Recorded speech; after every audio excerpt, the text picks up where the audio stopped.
Hi everyone, it's Mr. Silbaugh here, and this is the recording for Unit 8, Lesson 3, and this is my discussion on the topic.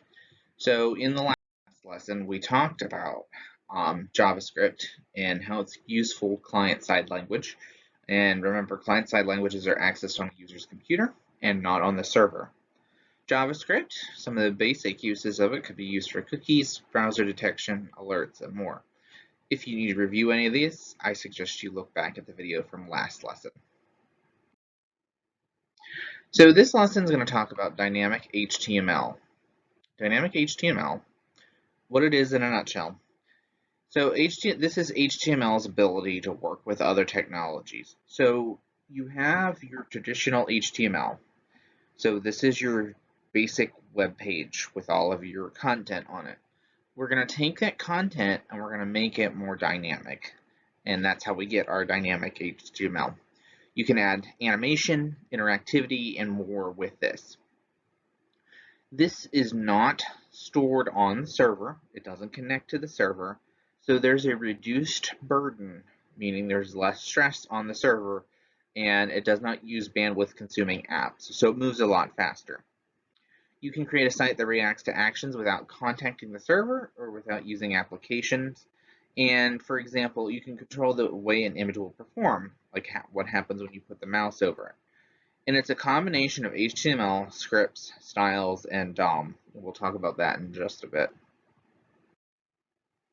So some of the features of DHTML, it has automatic adjustment, so font sizes and colors, and it uses an event handler to animate the text when a mouse moves over the page. It has absolute positioning, so text moves to the place on the page due to the user's input. It has new document content, and that's content that can be exchanged without refreshing the window. And it has granular control over animation and video, and you can write code to begin a sequence at a certain time or event in your animation, your audio, or your video. HTML APIs. So the text is a little bit confusing because it mentions APIs in this section, but APIs are not mentioned until the next part. So an API is an application programming interface. It's a universal set of commands, calls, and functions that allow developers to communicate with an application or an operating system. Multiple technologies are used to extend the functionality of HTML. So you need to think and remember your trifecta, the HTML, CSS, and JavaScript. Those are your trifecta, and those are what make for good web design. And we'll talk about some of the APIs in the next few lessons. That's going to take us all the way through the next couple of lessons here. But don't get confused with an API and what it is. An API is just a little extra feature that you can add to your web design so that you can make it do some more dynamic things. The other thing we're talking about in this lesson is the DOM, or the Document Object Model. It's important to note that this is a W3C standard, so this has been approved by the W3C, and it's a best practice. It describes elements or objects in a document rendered by the web browser. It's describing them. It's vendor neutral, cross-platform, and it has an API, or it is an API rather. It specifies how objects can be referred to and manipulated using scripts. And you can use it to control a browser and its function, such as the size, toolbars, pop-ups, fonts, etc.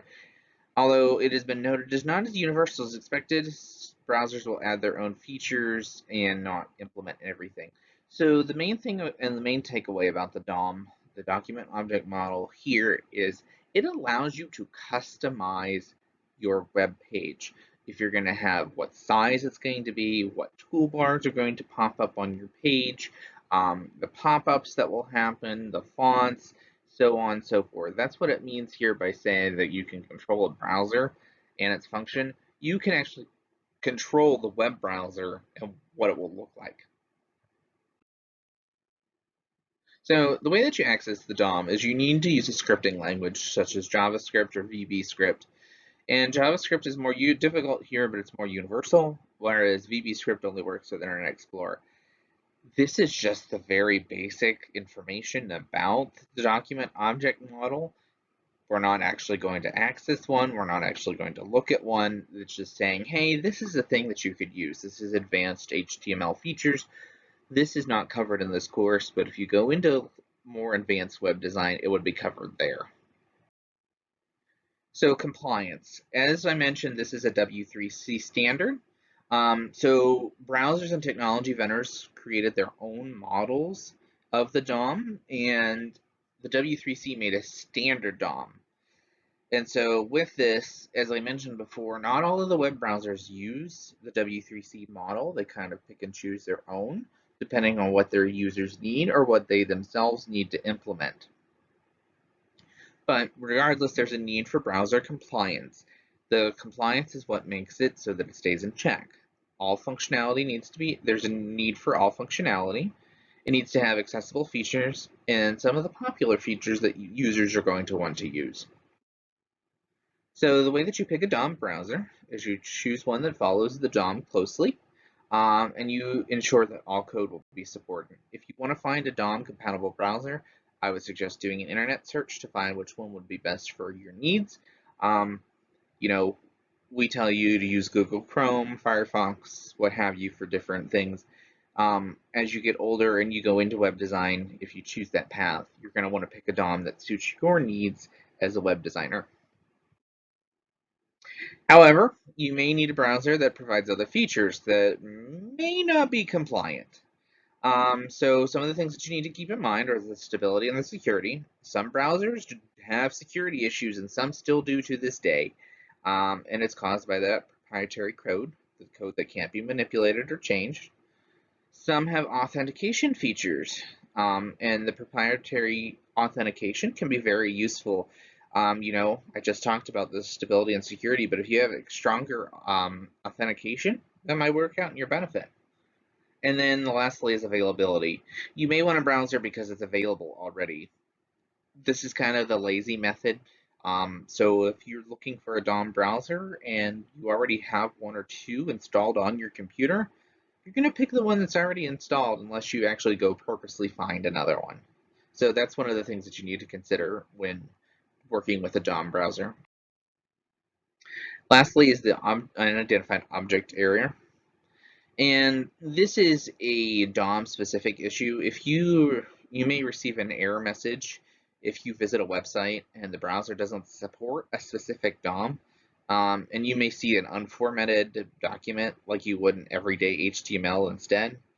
Not all versions of a browser support the same DOM, so be careful of that. And if the DOM is not supported, another browser will usually render. So HTML, DOM, and compatibility.